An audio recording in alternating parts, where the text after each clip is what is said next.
西岡さんですか？違います。ドラゴンボールのファイターズアイ。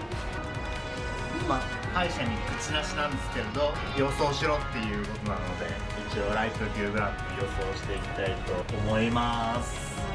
まずこれからフィック・ムサイフ VS ダミアン・ブラウン。オフェンシブなフィック・ムサイフ対ディフェンシブなダミアン・ブラウンの攻守はっきりした感じで、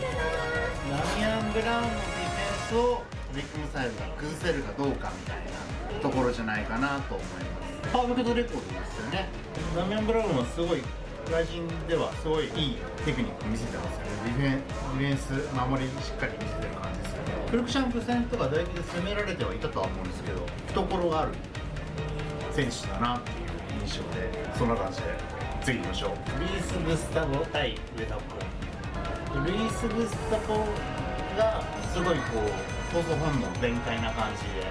ここ数年なんか勝ってる試合は全部フィニッシュっていうことでフィニッシュ狙っていくんだとは思うんですけど、逆に綺麗な勝ち方をしようとするとルイス・グスタボにチャンスがあるのかなと。テイクダウン混ぜていけば、混ぜてしっかり勝っていくような試合をやれば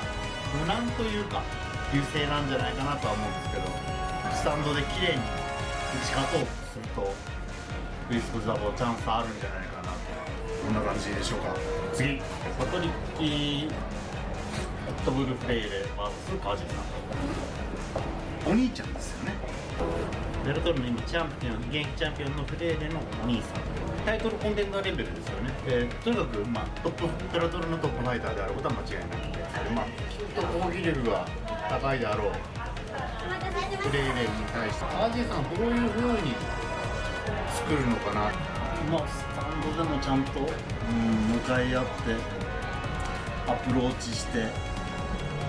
上取りたいだろうけど、サブミッションも混ぜて、とても川地さんにとって厳しい試合だと思います。でもこれで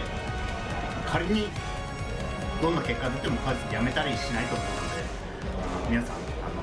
カラッと応援してあげましょう。僕は応援するしないとかじゃなくフラットに見たいと思います。最後は、ジョニー・ケース対、サトシ・ソウザ。これ両方を対戦してるんですけど、ジョニー・ケースは僕は全然もうアプローチできないぐらい、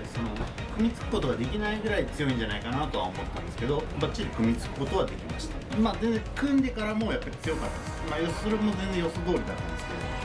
普通に組み技が強い選手だと思いました。サトシ・ソウザは逆に組み技では全く歯が立たないぐらい強いのかなと思ってたんですけど、スタンドの打撃で僕は負けたわけなんですけど、その後ヒロ選手にもスタンドの打撃で勝ってるけど、やっぱりこれって総合の妙で、彼の組み技が強いからこそスタンドの打撃が当たるので、その辺の組み合わせの妙というかで、予想体感としてジョニー・ケースにサトシ・ソウザが組みつくことはできるんではないかなと。ジョニー・ケースの組み技強いけど、だからこそサトシ・ソウザの組み技も生きるというか、僕やヒロ選手と戦った時以上にサトシ・ソウザの組み技の良さが出るのではないかなと予想します。オッズ自体はジョニー・ケースが有利かなとは思うけれど、サトシ・ソウザチャンスありじゃないかなと思います。というわけでザザッとあっという間に4試合予想したわけですけど、一応僕はあんまりどっちが勝ちますとかあんまり明言するの好きじゃないというか、やぼっちくて、どちらが優勢かぐらいは言ったとは思うんですけど、いろいろ想像して楽しむのがいいんじゃないかなと思います。オチが何もない感じですけど、その最初に言ったように敗者に口なしなんですけど、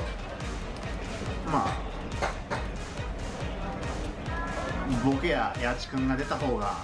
ライジングランプリって感じだった気はしますよね。こんな感じでよろしいでしょうか。